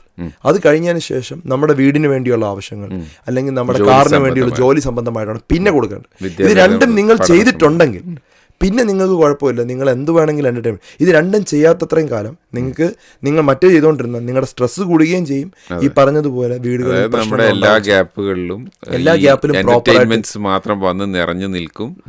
ശരിക്കും നമ്മൾ പരിഗണിക്കേണ്ട വിഷയങ്ങളെ പരിഗണിക്കാതെ പോകും. ഇപ്പം ഇതൊരു വളരെ പ്രധാനപ്പെട്ട ഒരു കാര്യമാണ്. ആക്ച്വലി എനിക്കിത് വളരെ മനസ്സിൽ കൊണ്ടൊരു കഥയായതുകൊണ്ടാണ് ഇപ്പോഴും എനിക്ക് ഒരുപക്ഷെ എല്ലാവരും അറിഞ്ഞിരിക്കേണ്ട ആ വിഷയത്തിൽ കുറച്ചൊരു ശ്രദ്ധ കേന്ദ്രീകരിക്കാൻ അവരെ സഹായിച്ചേക്കാം. ഒരു വ്യക്തികൾക്ക് തൻ്റെ ആരോഗ്യനില എത്രത്തോളം മെച്ചപ്പെട്ടതാണ് എന്ന് മനസ്സിലാക്കാൻ മാർഗങ്ങളുണ്ട്. അതുപോലെ തന്നെ ഒരാൾക്ക് വിഷാദ രോഗമോ അല്ലെങ്കിൽ മറ്റു അതുപോലുള്ള പല പ്രശ്നങ്ങൾ, എങ്സൈറ്റി, ഉത്കണ്ഠ, അങ്ങനെയൊക്കെയുള്ള വിഷയങ്ങൾ വരുമ്പം അതെനിക്ക് അബ്നോർമലാണ്, എൻ്റെ അത് നോർമലായിട്ടുള്ള ഒരവസ്ഥയല്ല എന്നൊരു വ്യക്തിക്ക് സ്വയം മനസ്സിലാക്കാൻ കഴിയുമോ? അതിനുള്ള അളവുകോലുണ്ടോ? എങ്ങനെ എന്തെങ്കിലും? അത് നല്ലൊരു ചോദ്യമാണ്. വീണ്ടും മനസ്സിന് സന്തോഷമുണ്ടോ അല്ലെങ്കിൽ നമ്മൾ ഡിപ്രഷനാണോ എന്നൊക്കെ നോക്കാനുള്ള ബ്ലഡ് ടെസ്റ്റുകളൊന്നും അവൈലബിൾ ഇല്ല. അതാ അപ്പം നമുക്ക് പല സ്കോറിംഗ് സിസ്റ്റം അവൈലബിൾ ആണ്, പക്ഷെ അതൊന്നും 100% എഫക്റ്റീവ് അല്ല. അപ്പം ഞാൻ എൻ്റെ വീഡിയോസിൽ ഇതാണ് ചെയ്തിട്ടുണ്ട്. ഒരു 10-20ഓളം ചോദ്യങ്ങൾ ചോദിക്കും. അതിൻ്റെ അകത്ത് ഓരോരോ പോയിന്റ്സ് ഉണ്ട്. നിങ്ങൾ ഏത് ലെവലിലാണ് കറക്റ്റായിട്ട് ആലോചിച്ച് പറഞ്ഞാലേ, കാരണം നിങ്ങൾ പറയുന്നത് തെറ്റിപ്പോയാൽ നിങ്ങളത് വിഷാദരോഗിയായിട്ട് മാറാം. അപ്പം അതുകൊണ്ട് അത് കറക്റ്റായിട്ട് വളരെ ക്ഷമയായിട്ട് വെറുതെ ചെയ്യുന്നത് ഒരു പക്ഷെ അത് നല്ലതല്ലായിരിക്കാം അല്ലേ? എന്നാൽ ചില ആളുകൾ ശരിക്കും നമ്മൾക്കിപ്പോൾ സ്വയം തോന്നുന്നു അങ്ങനെ ഒരു പ്രശ്നം ഉണ്ടോ എന്നൊക്കെ തോന്നുകയാണെങ്കിൽ ചെയ്യുന്നതിൽ തെറ്റുമില്ല അല്ലേ? ചെയ്തു നോക്കുന്നത് നല്ലതാണ്. കാരണം നമുക്ക് എന്തെങ്കിലും ഒരു കാര്യം പറയുന്ന സമയത്ത് പെട്ടെന്ന് ദേഷ്യം വരിക, അതുപോലെ തന്നെ നമുക്ക് എപ്പോഴും ഒരു വിഷമമാണ്, മൂടിയാണ്, അത് ഒന്നും ചെയ്യാൻ താല്പര്യമില്ല. അപ്പം നമ്മൾ പുറത്തോട്ടൊന്ന് ബീച്ചിൽ പോകാമെന്ന് പറഞ്ഞാലും താല്പര്യമില്ല, അല്ലെങ്കിൽ പിന്നെ എന്തൊരു ജോലി ചെയ്യാന്ന് പറഞ്ഞാലും താല്പര്യമില്ല, അതായത് നല്ലത് പറഞ്ഞാലും താല്പര്യമില്ല, എന്തെങ്കിലും ഒരു പണിയുള്ള കാര്യം പറഞ്ഞാലും താല്പര്യമില്ല. അങ്ങനെ ഒരു രീതി. എത്ര സന്തോഷം കിട്ടിയാലും ഒരു ന്യൂട്രൽ അവസ്ഥ, അങ്ങനെ അല്ലെ വിഷമം വരുമ്പോൾ കൂടുതൽ വിഷമിക്കുക. ഇതൊക്കെ ആക്ച്വലി വിഷാദ രോഗത്തിന്റെ ഒരു വളരെ വലിയ ക്ലൂസാണ്. ഉറക്കമില്ലായ്മ, ഇതെല്ലാം ഒരു ക്ലൂസാണ്. ഇത് കൂടാതെ ഏകദേശം ഒരു 20ഓളം മെത്തേഡ്സ് ഉണ്ട് ആക്ച്വലി ഇത് അറിയാൻ വേണ്ടിയുള്ള മാർഗ്ഗങ്ങളുണ്ട്. അപ്പോൾ അതോടെ നമുക്ക് ടെസ്റ്റ് ചെയ്ത് നോക്കി അറിയാനായിട്ട് പറ്റും. കുറേ ചോദ്യങ്ങളൊക്കെ ചോദിച്ചു, ക്വസ്റ്റ്യനെയർ ബേസ്ഡ് അല്ല, അങ്ങനെ മാത്രമേ നമുക്ക് അറിയാനായിട്ട് പറ്റുള്ളൂ. എന്തായാലും എനിക്ക് തോന്നുന്നു ഡോക്ടർ ആദ്യം പറഞ്ഞതുപോലെ നമ്മളിപ്പോൾ ഒരു ഹെൽത്തി ആയിട്ടുള്ള ഒരാളാണെങ്കിൽ പ്രത്യേകിച്ചിട്ട് അത് ചെയ്ത് നോക്കേണ്ട ആവശ്യമൊന്നും ഇല്ല അല്ലേ? അതുപോലെ നമ്മുടെ ഈ ജോലി സ്ഥലങ്ങളിലൊക്കെ സബോർഡിനേറ്റ്സൊക്കെ ആയിട്ട് അല്ലെങ്കിൽ നമ്മുടെ കൊലീഗ്സൊക്കെ ആയിട്ട് ജോലി ചെയ്യുന്നത്, അല്ലെങ്കിൽ നമ്മളിൽ നിന്നുള്ള എന്തെങ്കിലും സംസാര രീതികൾ അല്ലെങ്കിൽ ഇതൊക്കെ അവർക്ക് മാനസികമായ വിഷമം ഉണ്ടാക്കാം, അവരെ ചെയ്യുന്ന ജോലിയിൽ നിന്ന് കൂടുതൽ ബുദ്ധിമുട്ടിച്ചേക്കാം എന്നൊക്കെയുള്ള കാര്യങ്ങൾ, അതിലൊക്കെ ശ്രദ്ധിക്കേണ്ട കാര്യങ്ങൾ എന്തൊക്കെയാണെന്ന് ഒന്ന് ചർച്ച ചെയ്യാമോ? ചില ജോലി സ്ഥലങ്ങളിൽ ഇപ്പം ഇത് സ്ഥിരമായിട്ട് കേൾക്കാറുള്ളൊരു കാര്യമാണ്. അതായത് ബോസ് വളരെ ഇൻസൾട്ട് ചെയ്യുക അല്ലെങ്കിൽ കുറ്റപ്പെടുത്തുക, എത്ര നല്ല ചെയ്താലും അപ്രീഷിയേറ്റ് ചെയ്യുന്നില്ല. ഇത് പല മാനസിക പ്രശ്നങ്ങൾ ഉണ്ടാക്കുന്ന ഒരു പ്രോബ്ലം തന്നെയാണ്. ഇപ്പം നമുക്കൊരു 1-2 പ്രാവശ്യം അല്ലെങ്കിൽ ഒരു 10 പ്രാവശ്യം വരെയൊക്കെ ക്ഷമിച്ചു കൊടുക്കാമെന്ന് പറയും. പക്ഷെ അത് വീണ്ടും വരുന്ന സമയത്തും അത് വീണ്ടും കാരണം ജോലി നഷ്ടപ്പെടും അല്ലെങ്കിൽ എൻ്റെ കുടുംബം എങ്ങനെ നോക്കും എന്ന് പറഞ്ഞ് മിക്ക ആളുകളും അത് സഹിച്ചിരിക്കും. നമ്മുടെ തെറ്റല്ലെങ്കിൽ പോലും, തെറ്റാണെങ്കിൽ നമ്മളത് കറക്റ്റ് ചെയ്താൽ വീണ്ടും അവരൊരു അപ്രിസിയേഷൻ കിട്ടേണ്ടതാണ്. അത് കിട്ടാതെ വീണ്ടും നമ്മളിങ്ങനെ ഓരോ കുറ്റപ്പെടുത്തലും വന്നു കഴിഞ്ഞാൽ അത് ശരിക്കും മനസ്സിനെ അഫക്റ്റ് ചെയ്യും. അതിനൊരു വീണ്ടും ഒരു എക്സാമ്പിൾ പറയാം. ഇപ്പോൾ ഒരു തവള ഒരു വെസലിൽ കിടക്കാണ്, ഒരു വെസലിൽ കിടക്കാണ്. ആ വെള്ളം ചൂടായിക്കൊണ്ടിരിക്കുകയാണ്. അപ്പോൾ വെള്ളം ചൂടായിക്കൊണ്ടിരിക്കുന്ന സമയത്ത് ചെറിയ ചൂടാകുമ്പം തവള വിചാരിക്കും ചെറിയ ചൂടല്ലേ, കുഴപ്പമില്ല, നമുക്ക് അഡ്ജസ്റ്റ് ചെയ്ത് നിൽക്കാമെന്ന് വിചാരിച്ചു. ചാടുന്നില്ല, പുറത്തോട് ചാടുന്നില്ല, അവിടെ തന്നെ ഇരിക്കുക. കുറച്ചുകൂടെ ചൂടായപ്പോഴും തവള വിചാരിച്ചു എനിക്ക് അഡ്ജസ്റ്റ് ചെയ്യാം, കുറച്ചുകൂടെ അഡ്ജസ്റ്റ് ചെയ്യാം, കുറച്ചല്ലേ പൊള്ളുന്നുള്ളൂ, വലിയ കുഴപ്പമില്ല എന്നുള്ളൂ. വീണ്ടും വെള്ളം ചൂടാവുകയാണ്. അപ്പോഴും തവള വിചാരിക്കും ഒരു കുഴപ്പമില്ല, ഞാൻ കുറച്ചുകൂടെ അഡ്ജസ്റ്റ് ചെയ്യാം, 10-15 മിനിറ്റ് നിൽക്കാം, അല്ലെങ്കിൽ ഒരു കുറച്ച് നേരം നിൽക്കാം, അതിന് ശേഷം ചാടാന്ന് വിചാരിക്കും. നല്ലോണം ചൂടായ സമയത്ത് തവള ഇനി പറ്റുന്നില്ല തവളയ്ക്ക്, ഒരു മാർഗ്ഗമില്ല. നിൽക്കാൻ കഴിയും. തവള ചാടാൻ ശ്രമിക്കുമ്പോൾ തവളയ്ക്ക് ചാടാൻ പറ്റുന്നില്ല, കാരണം തവളയുടെ എനർജി മൊത്തം പോയി. അതുകൊണ്ടാണ് നമ്മളൊരു ഏതൊരു സാധനമാണെങ്കിലും വീണ്ടും വീണ്ടും വീണ്ടും നിങ്ങളുടെ മനസ്സിനെ അത് തളർത്തുന്നുണ്ടെങ്കിൽ അതിനൊരു സൊല്യൂഷൻ നിങ്ങൾ എടുത്തേ പറ്റുള്ളൂ. അത് ചിലപ്പം നേരത്തെ ആ ഒരു തവള ചാടുന്നത് പോലെ ചാടി കടക്കേണ്ടതായിട്ട് വരും, ആ ജോലിയിൽ നിന്ന് മാറേണ്ടതായിട്ട് വരും. അല്ലെങ്കിൽ ആ ഒരു വ്യക്തിയെ കറക്റ്റ് ചെയ്യാനായിട്ട് ശ്രമിക്കുക. നമുക്ക് അതിന് വേണ്ടി ഇപ്പം ബോസിന്റെ മുകളിലൊരു ബോസ് ഉണ്ടാവുമല്ലോ, അല്ലെങ്കിൽ അതിനൊരു ഓണർ ഉണ്ടാവുമല്ലോ, അവരുടെ റിപ്പോർട്ട് ചെയ്യാം. അങ്ങനെ എന്തെങ്കിലും ഒരു കാര്യങ്ങൾ ചെയ്ത് അത് എത്രയും പെട്ടെന്ന് അതിന് സോൾവ് ചെയ്യണം. കാരണം നിങ്ങളുടെ മനസ്സ് തളർന്നു പോയി കഴിഞ്ഞാൽ നിങ്ങൾക്ക് പിന്നെ അതിനകത്ത് നിന്ന് പുറത്ത് ചാടാൻ പറ്റാത്ത അവസ്ഥ വരും. ഇത് തന്നെയാണ് ഈ ഒരു തവളയുടെ എക്സാമ്പിൾ വെച്ച് പറയാം. പലയിടത്തും ഞാൻ പറയുന്ന ഒരു കാര്യമാണ്, ഒത്തിരി ആളുകൾക്ക് ഇഷ്ടമുള്ളൊരു കഥയാണ്. അപ്പം മനസ്സ് തളരാതിരിക്കാൻ ആദ്യമേ നോക്കുക. തുടങ്ങുമ്പോൾ തന്നെ നമ്മൾ അതിൽ നിന്ന് മാറുകയോ അല്ലെങ്കിൽ നമുക്കൊരു റെസ്റ്റ് കൊടുക്കുക. നമ്മൾ അവിടെ സ്റ്റോപ്പ് ചെയ്തതിനു ശേഷം ഒന്ന് ട്രാവലൊക്കെ ചെയ്തതിനു ശേഷം തിരിച്ചു വരിക. വീണ്ടും ഇതേ പ്രശ്നം ഇവിടുന്ന് തന്നെയാണ് വരുന്നതെന്ന് ക്ലിയർ ആയിട്ട് മനസ്സിലാക്കുകയാണെങ്കിൽ അവിടെ നിന്ന് മാറുക. ഇതിന് ടോക്സിക് റിലേഷൻഷിപ്പ് എന്നൊക്കെ പറയാറുണ്ട്, വേറെ ദാമ്പത്യത്തിൽ അങ്ങനെയൊക്കെ പറയാറുണ്ട്. അപ്പോൾ അവിടെ ഒന്ന് സോൾവ് ചെയ്യാനായിട്ട് തന്നെ ശ്രമിക്കുക ആദ്യം തന്നെ. പറ്റിയില്ലെങ്കിലാണ് നമ്മൾ അതിൽ നിന്ന് രക്ഷപ്പെടാനായിട്ട് ശ്രമിക്കേണ്ടത്. ഒരുപക്ഷെ കുറച്ചുകൂടി ഈ വിഷയത്തിൽ നല്ല ശ്രദ്ധ ചെലുത്തേണ്ട ഒരു മേഖലയാണ് ദാമ്പത്യ ജീവിതം അല്ലേ. അതിലും അവർ പരസ്പരം മനസ്സിലാക്കി കുറച്ചും കൂടെ ഇരുന്ന് സംസാരിക്കുകയാണെങ്കിൽ രണ്ട് വ്യക്തികൾ തമ്മിൽ സോൾവ് ചെയ്യാൻ പറ്റാത്ത പ്രോബ്ലംസ് ഒന്നും ഇല്ല ദാമ്പത്യത്തിൽ. അത് ശരിക്കും സംസാരിച്ചു കഴിഞ്ഞാൽ സോൾവ് ചെയ്യാനായിട്ട് പറ്റും. അതെ അതെ, ഇൻഷാ അല്ലാഹ്. അതുപോലെ ഡോക്ടർ ഇപ്പോൾ പറഞ്ഞതുകൊണ്ട് പറയാണ്, ഇപ്പോൾ ഡോക്ടർ പറഞ്ഞത് പ്രശ്നങ്ങൾ നേരിടുന്ന വ്യക്തിയെക്കുറിച്ച്. അതേസമയത്ത് ഈ പ്രശ്നങ്ങൾ ഉണ്ടാക്കുന്ന വ്യക്തികൾ, അതായത് ഈ ബോസ് എന്ന് പറയുന്ന ക്യാരക്ടർ, അവരും ഒരുപക്ഷെ കുറച്ചുകൂടി ശ്രദ്ധിക്കുകയാണെങ്കിൽ അവരുടെ ആളുകളുടെ മാനസിക നില മെച്ചപ്പെടുത്താം, അവരെ കൂടുതൽ ആക്റ്റീവ് ആക്കാം അല്ലേ. അത് സത്യമാണ്. കാരണം ഞാൻ അബുദാബിയിൽ ഒരു ഇൻസ്റ്റിറ്റ്യൂട്ട് സ്റ്റാർട്ട് ചെയ്ത് പലർക്കും ഇപ്പോൾ അറിയായിരിക്കും. ഡോക്സ്റ്റാ എന്നാണ് പേര്. ഡോക്ടറിന്റെ ഡോക്കും ഇൻസ്റ്റയുടെ സ്റ്റായും ഡോക്സ്റ്റാ. അതിപ്പോൾ അബുദാബിയിലുണ്ട്, ദുബായിലുണ്ട്, കൂടാതെ ഇപ്പോൾ നമ്മൾ ഇന്ത്യയിലും സ്റ്റാർട്ട് ചെയ്തു. അതിന്റെ എക്സ്പാൻഷനൊക്കെ ആയിട്ടാണ് ഞാൻ സൗദിയിൽ ഇപ്പോൾ ഉള്ളത്. അപ്പോൾ ഈ ഡോക്സ്റ്റായിൽ വരുന്ന പല എംപ്ലോയീസും വരാറുണ്ട്, അതുപോലെ എംപ്ലോയേഴ്സും വരാറുണ്ട്. നമുക്ക് ക്ലാസ് എടുത്ത് കൊടുക്കാം. അപ്പം ഞങ്ങളുടെ കുറേ ട്രെയിനേഴ്സ് ഉണ്ട്, 45ഓളം ട്രെയിനേഴ്സ് ഉണ്ട്. അപ്പോൾ അതിനകത്ത് മിക്ക ആളുകളും പഠിപ്പിക്കുന്ന ഒരു കാര്യം എന്ന് പറഞ്ഞാൽ മെൻ്റൽ ഹെൽത്ത് ആൻഡ് അവരുടെ പ്രൊഡക്ടിവിറ്റി കൂട്ടാൻ വേണ്ടി എന്ത് ചെയ്യാമെന്നുള്ളതാണ്. അതിനകത്ത് ആദ്യത്തെ പോയിന്റ് എന്താണെന്ന് പറഞ്ഞാൽ നമ്മുടെ എംപ്ലോയീസിനെ നമ്മൾ സ്ട്രെസ്സ് കൂടുതൽ കൊടുത്താൽ അവരുടെ ഔട്ട്പുട്ട് വളരെയധികം കുറയുമെന്നാണ്. അപ്പം നമ്മൾ എത്രമാത്രം സ്ട്രെസ്സ് കൊടുക്കുമോ അത്രമാത്രം അവർക്ക് ഔട്ട്പുട്ട്. പക്ഷെ നമുക്ക് കറക്റ്റായിട്ടുള്ള റൂൾസ് സെറ്റ് ചെയ്ത് കൊടുക്കുക. റൂൾസ് ഇല്ലാത്തതുകൊണ്ടാണ്. കറക്റ്റായിട്ടുള്ള എല്ലാത്തിനും ഒരു നിബന്ധനകളുണ്ടെങ്കിൽ രാവിലെ എത്ര മണിക്കാണ് എഴുന്നേക്കേണ്ടത്, അതുപോലെ നമ്മൾ പുറത്ത് ഡ്രസ്സ് ചെയ്തതിനു ശേഷം പുറത്ത് പോകാം എന്നൊക്കെ ഉള്ള നിബന്ധന ഉള്ളതുകൊണ്ടാണ് നമ്മളിതൊക്കെ ഇങ്ങനെ ജീവിച്ചു പോകുന്നതും എല്ലാ കാര്യങ്ങളും കറക്റ്റായിട്ട് പോകുന്നത്. ഈ റൂൾസ് ഇല്ലാത്ത സിസ്റ്റത്തിൽ വരുമ്പോഴാണ് ഒരു കാടത്തമായിട്ടുള്ള ജീവിതത്തിൽ മാറും. അതുപോലെ തന്നെയാണ് ഇവിടെയും കമ്പനികളിൽ റൂൾസ് സെറ്റ് ചെയ്യുക, അത് എല്ലാവരും ഫോളോ ചെയ്യുന്നു നോക്കുക. പക്ഷെ നമ്മൾ വളരെ അവരെ ഇൻസൾട്ട് ചെയ്യുന്ന രീതിയിൽ പറയുക, അവരെ കുറ്റപ്പെടുത്തുകയൊക്കെ ചെയ്ത് കഴിഞ്ഞ് കഴിഞ്ഞാൽ അതൊരു പ്രോബ്ലമാണ്. ശരിക്കും നമ്മളൊരു 5 ഡേ ചെയ്യുന്ന ഒരു വർക്ക്ഷോപ്പാണ്. നമ്മളവിടെ എംപ്ലോയേഴ്സിനെ സെപ്പറേറ്റ് ആയിട്ട് പഠിപ്പിക്കും, അതുപോലെ ജോലി ചെയ്യുന്ന ആളുകളെയും സെപ്പറേറ്റ് ആയിട്ട് കൊടുത്ത് കുറേ സ്റ്റേഷൻസുകളെ കൊടുത്ത് അങ്ങോട്ടും ഇങ്ങോട്ടും ഇൻട്രാക്ട് ചെയ്ത് കൊടുക്കുന്ന വളരെ എഫക്റ്റീവായിട്ട് അവരുടെ പ്രൊഡക്ടിവിറ്റിയും അതുപോലെ തന്നെ അവരുടെ ജോബ് തന്നെ മാറിയെന്നാണ് പറയുന്നത്. അപ്പൊ അത് വളരെ വലിയൊരു കാര്യം തന്നെയാണ്. അപ്പൊ അത് ചെയ്യേണ്ടതാണ് എല്ലായിടത്തും. അങ്ങനെ ഒരു മേഖല നിർബന്ധമായിട്ടും ചെയ്യേണ്ട ഒരു കാര്യം. കൈയാളുന്ന ആളുകൾ പ്രത്യേകം അവരുടെ എംപ്ലോയീസിനോട് പെരുമാറുമ്പോഴും ഇതൊക്കെ ഈ വിഷയം കൂടി കണക്കിലെടുക്കണം അല്ലേ. ഡോക്ടർ, ഞാൻ 1-2 തവണയായി ഡോക്ടറിൽ നിന്ന് കേൾക്കുന്നു ഈ ഡോക്സ്റ്റയെ കുറിച്ച് കുറച്ചുകൂടി വിശദീകരിച്ച് തന്നാൽ. അത് ഡോക്സ്റ്റ എന്ന് വെച്ചാൽ നമ്മളിപ്പോൾ എന്തൊരു കാര്യം പഠിക്കാനായിട്ടാണെങ്കിലും നമുക്ക് പല മാർഗങ്ങളുണ്ട്. പല കുട്ടികളും നമ്മൾ സാധാരണ എന്താണ് ചെയ്യുന്നത്, കാണാതെ പഠിക്കുകയാണ്. ഇപ്പം ഞാൻ ചെറുപ്പത്തിലാണെങ്കിൽ ഞാൻ കാണാതെ പഠിച്ചിട്ടാണ് ഞാൻ എല്ലാ കാര്യങ്ങളും പഠിച്ചിരുന്നത്. അപ്പോൾ എൻ്റെ ഫാദറാണ് ആക്ച്വലി എനിക്ക് മൈറ്റോകോൺട്രിയയും സെല്ലൊക്കെ പഠിപ്പിക്കാൻ വേണ്ടി എൻ്റെ കാറിൻ്റെ ഒരു ഇമാജിനേഷൻ വെച്ച് കാറ് സങ്കല്പിച്ച് കാറിനെ ഇമാജിൻ ചെയ്ത് നമ്മുടെ കോശമായിട്ട് സങ്കല്പിച്ച് ഓരോ സാധനവും മൈറ്റോകോൺട്രിയ എഞ്ചിനാണ് എന്നൊക്കെ പറഞ്ഞ് എന്നെ റിലേറ്റ് ചെയ്ത് പഠിപ്പിച്ചു. അത് മാത്രമല്ല എനിക്ക് കുറേ നല്ല ഭാഗ്യവശാൽ എനിക്ക് നല്ല കുറേ സാറന്മാരും ഉണ്ടായിരുന്നു ഇതുപോലെ പഠിപ്പിച്ചിരുന്നു. ഇത് എൻ്റെ കഴിവുള്ളതുകൊണ്ടല്ല, എനിക്ക് എങ്ങനെ എക്സാം പഠിക്കണമെന്നറിയാം. അതുപോലെ തന്നെ എത്ര വലിയ ടോപ്പിക് ആണെങ്കിലും പോലും വളരെ ഈസി ആയിട്ട് അതിനെ ക്രാക്ക് ചെയ്യാനുള്ള ടെക്നിക്കുണ്ട്. ഈ ഒരു ടെക്നിക്ക് അതുകൊണ്ടാണ് നമ്മൾ സോഷ്യൽ മീഡിയയിൽ വീഡിയോ ചെയ്യുമ്പോൾ ആൾക്കാർക്ക് ഇഷ്ടപ്പെടുന്നത്. കാരണം എന്തൊരു കോംപ്ലക്സ് ടോപ്പിക്കിനെയും വളരെ സിമ്പിൾ ആക്കുക എന്നുള്ളതാണ് എനിക്കൊരു കഴിവുണ്ടെന്ന് എനിക്ക് തോന്നുന്നു. അപ്പോൾ ആ ഒരു കഴിവ് ഞാൻ മാക്സിമം ആളുകളെ കൊണ്ട്, ഇപ്പോൾ എനിക്ക് 45ഓളം ഇൻസ്ട്രക്ടേഴ്സ് എൻ്റെ കൂടെ ഉണ്ട്. ഇവരെല്ലാം അതേ രീതിയിലാക്കിയെടുത്തിരിക്കുകയാണ്. അതായത് റിപ്ലിക്കേറ്റ് ചെയ്ത് നമ്മളെപ്പോലെ ഒരു നിമോണിക്സ് വെച്ച് പഠിപ്പിക്കുക അല്ലെങ്കിൽ ടെക്നിക്സ് വെച്ച് പഠിപ്പിക്കുക എന്നുള്ള രീതിയിൽ. ഇപ്പോൾ 8ാം ക്ലാസ് മുതൽ നമ്മൾ ഒരു ഡോക്ടർ ആവാൻ താല്പര്യമുള്ളവരെ എൻട്രൻസ് പഠിപ്പിക്കുക. അതിനുശേഷം പോസ്റ്റ് ഗ്രാജുവേഷൻ MBBS കഴിഞ്ഞതിന് ശേഷം പോസ്റ്റ് ഗ്രാജുവേഷന് ഉള്ള എൻട്രൻസ് എങ്ങനെ ക്രാക്ക് ചെയ്യാം എന്നുള്ളത്. അപ്പോൾ അതും എൻ്റെ സ്റ്റുഡൻസ് വളരെ ടഫ് എക്സാമാണ്. 45ഓളം പിള്ളേർ UK ടഫ് എക്സാം പാസ്സായി. പലരും UK പല സ്ഥലങ്ങളിലുമാണ്, പലരും സൗദിയിലുണ്ട്. എന്നെ വന്ന് ഇന്നലെ കാണുകയുണ്ടായി. UAE എൻ്റെ കൂടെ കുറേ ആൾക്കാരുണ്ട്.